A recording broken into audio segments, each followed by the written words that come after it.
sin plano es la reforma de la comisión que cambia de nombre, cambia inclusive de número, cambia y formaliza su sistema de nominación y cambia de funciones y pasa a llamarse Consejo de Derechos Humanos.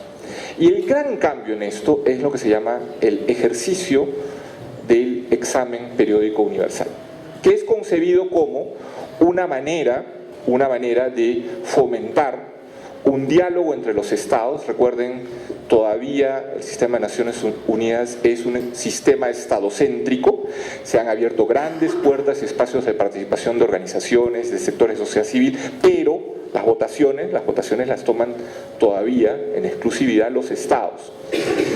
Los estados votan esta reforma para que todo eso que no estaba en el radar, todo eso que los órganos de los tratados, todo eso que los relatores no podían llevar al seno de la comisión, fuera regularmente oxigenado, considerado, debatido, y del debate surgieran recomendaciones a cada estado. Lo voy a poner así de sencillo.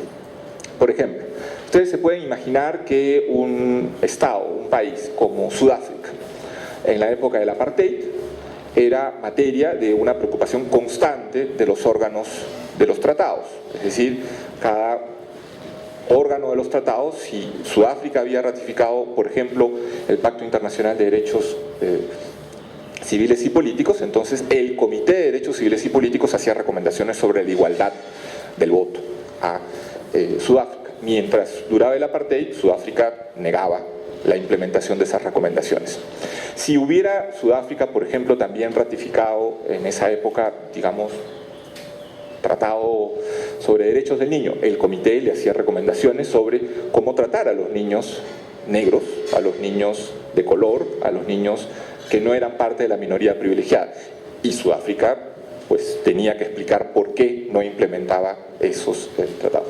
Pero habían otros estados en donde, sin duda, tal vez la situación no era tan visible o dramática o reportada por la prensa, que no tenían esa atención ni de los órganos de los tratados ni de los relatores. Piensen ustedes un estado como Tuvalu.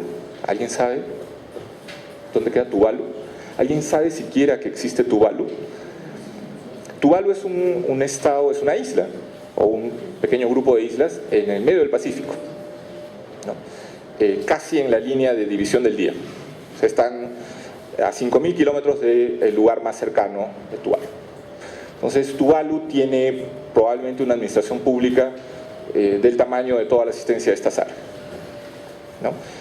Y Tuvalu probablemente no tenga representación o misión permanente en Ginebra. Entonces, tampoco tiene como... Y seguramente la sociedad civil de Tuvalu no tiene pues la capacidad de la sociedad civil mexicana en términos de salir, me imagino, a Japón, ¿no? Puede costarles como $10.000 en aviones que hacen conexiones a lo largo de 2 días y medio, ¿no? Entonces Tuvalu no era parte de la agenda prioritaria. O piensen ustedes algún país menos boyante y notorio de nuestra propia subregión. Piensen en alguna de las Guyanas, ¿no? O el propio Paraguay, ¿no? No eran centros de atención ni de los mecanismos de los tratados, ni de los mecanismos especiales de los relatores. Los relatores tienen mandatos de 3 años, tienen un presupuesto para visitar el año X, el año 1, probablemente con suerte 3 países. Cualquiera de ustedes puede ser nombrado relator. Un relator no es un funcionario a tiempo completo. Si, por ejemplo, no sé, José Gregorio es nombrado relator de Naciones Unidas, es en la calidad del conocimiento y experticia que tiene sobre un tema, digamos, sobre el tema del agua. Entonces será propuesto como experto sobre el tema del agua para informar al Consejo de Derechos Humanos cuáles son los grandes problemas en esta materia y cómo enfrentar el tema de derechos. Pero él tendrá que seguir trabajando en pro para hacer frente a sus responsabilidades, porque él no recibe un sueldo de Naciones Unidas. Él, si es que va a hacer una visita a Turkmenistán, ¿no? O una visita a Líbano, lo hará a costo de Naciones Unidas, que le pagará el pasaje y le pagará los días de estancia. Después, el experto independiente no es un funcionario. Y eso tienen que entenderlo. Por eso es que los relatores escogen durante su mandato, para los 2 o 3 años que va a durar su mandato, los 8 o 9 países que con suerte podrán visitar en ese periodo. Y entonces, si cualquiera de ustedes tiene eso como tarea, ¿no? ¿En qué momento lo hace? Pues probablemente en las vacaciones de sus funciones académicas, si alguno de ustedes es profesor, o miembro de una ONG, o miembro de alguna entidad privada, o miembro de inclusive parte de la administración pública, ¿no? Tendrá que pedir un permiso. ¿Y cuánto tiempo podrá irse? ¿1 año por país? No. Se va 1 semana, con suerte 10 días, con mucha suerte 2 semanas. Entonces, en 2 semanas se va a un país y trata de entender respecto a su mandato qué es lo que pasa y eso reportarlo al Consejo. Por eso es que los relatores tienen que escoger no solo los países graves, sino también hacer una composición de balance de regiones, ¿no? Si sigo en el caso del ejemplo de José Rosario, si él dice, bueno, yo solo voy a visitar a los países de América Latina, sin duda los países africanos dirían, bueno, pero ¿por qué no nos consideró en su agenda? Los países asiáticos dirían lo mismo, los países de Oceanía dirían lo mismo, los países de Europa, Europa Occidental, Europa Oriental, dirían lo mismo, etcétera, etcétera. Entonces el relator, si bien es cierto es un mecanismo útil, solo puede ver los puntos más resaltados. ¿Qué es el examen periódico universal? Es la posibilidad de ver o de hacer pasar por turno a todos los que no tienen este foco de atención.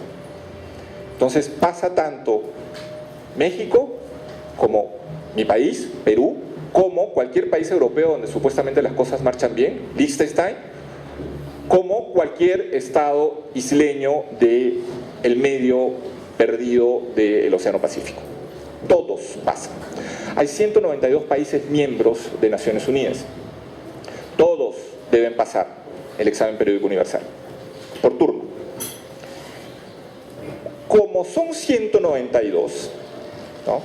El Consejo decide que antes solo se reunía una vez al año, se reunía 3 semanas, una vez al año y se acabó. Ese era el ciclo de derechos humanos anual. Hoy el Consejo se reúne 4 veces al año y en cada sesión hace pasar el turno de los países que están en fila. Por eso es que se reporta cada 4 años, no porque queramos que se reporte poco o lejos, sino porque todos tienen que pasar. Y la fila es la que es. México pasó hace 2 años, ya estamos cerrando este año el primer ciclo de 4 y se comienza entonces la revisión del siguiente ciclo de 4. ¿Por qué es importante poner esto hoy en manos de ustedes? Por varias cosas. Primero porque hay una brecha, hay un déficit de conocimiento de cuáles son los mecanismos. Y este mecanismo es un mecanismo nuevo, es un mecanismo que no reemplaza a los tratados, los órganos de los tratados siguen en vigor y México tiene que, cada ciclo de los mecanismos, de los tratados, tiene que seguir reportando ante los mecanismos. Segundo, no reemplaza a los relatores y por eso la invitación abierta a los relatores que tiene México sigue siendo útil. Por supuesto, son 42 mandatos, hay 42 relatores. Es en la práctica imposible que los 42 vengan a México. Es imposible que imaginemos que los 42 vienen el mismo año, son 52 semanas, habría que imaginar que esas preparaciones demoran meses en algunos casos y por lo tanto no es tan sencillo. Y es inimaginable también que los relatores en sus agendas puedan siempre poner a México como primer país de prioridad, inclusive en América Latina. Inclusive en América Latina, ¿no? Digamos, un relator que tenga que ver con, por ejemplo, temas de derechos de pueblos indígenas, sin duda debe prestar atención a México. Pero en el contexto de América Latina, países que tienen mucho más extendida población indígena son claramente Bolivia, Perú, Ecuador, Guatemala, ¿no? y entonces probablemente el relator tenga que hacer un balance en su agenda. Hemos tenido la suerte, sin embargo, de que el primer relator sobre pueblos indígenas sea mexicano y que entonces su diálogo con la comunidad académica, la comunidad de defensores, las autoridades del gobierno haya sido fluido y que haya marcado un gran periodo de ese mandato. Pero vuelvo a mi punto. Entonces, el examen periódico universal añade un set de reglas, un cierto ciclo importante y yo diría muy rico de diálogo. Y tercero, un insumo, y esto también es importante que ustedes lo sepan, que no puede venir de la nada, pues, ¿no? Cada vez que un país pasa el turno del examen periódico universal, ustedes dirán, ah, bueno, entonces se quedan 5 días discutiendo ese país. No. La sesión es una sesión de 3 horas, que incluye las observaciones de lo que se llama el diálogo interactivo, es decir, los estados haciendo las observaciones, y cada estado tiene 2 minutos, 3 minutos para hacer sus observaciones. Entonces, calculen ustedes, si hubieron 91 recomendaciones en unas intervenciones que fueron como de 27 estados, ¿no? Allí nomás se fue 1 hora y media, ¿no? Entonces, aparte de eso está la presentación del informe del país que está bajo examen, ¿no? Y luego las respuestas. Es un espacio breve, pero útil. Ahora, ¿de dónde vienen las recomendaciones? Ese es el punto, ¿no? ¿Qué se puede recomendar a México en 2 minutos o 2 minutos y medio?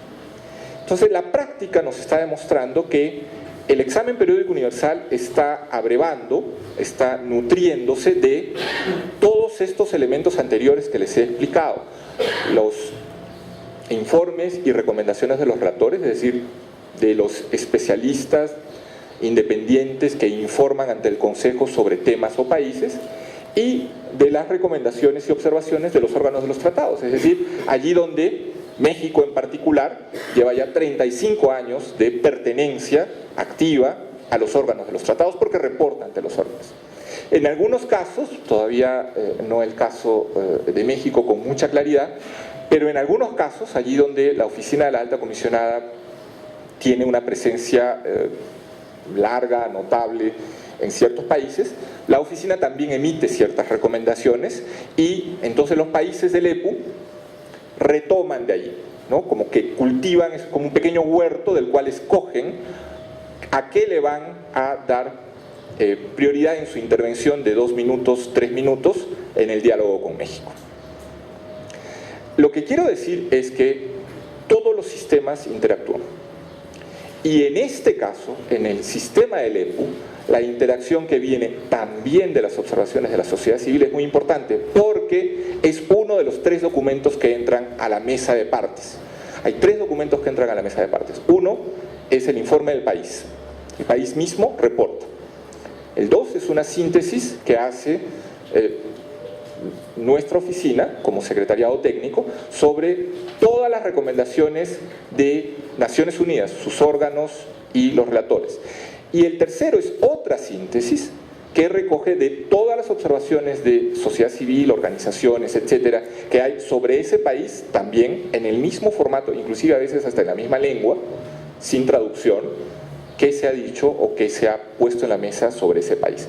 Esos 3 documentos son parte del debate, de las recomendaciones, y luego un equipo de 3 países, al azar y rotativo, la troika se lo llama, conversa con el país puesto bajo examen para ver cómo son las recomendaciones que se van a aceptar, por qué algunas no se aceptan, por qué deberían aceptarse y finalmente el resultado es unas se aceptan, otras no. El gran tema es cómo dar respuesta, cómo se implementa. Y con esto cierro. Hay una gran diferencia en las regiones, ¿no? Por ejemplo, yo tuve la ventaja, suerte, de participar en el segundo encuentro de Rabat de los países de la francofonía sobre el examen periódico universal, que es un concepto bastante interesante porque es de los países de habla francesa o habla colonial francesa.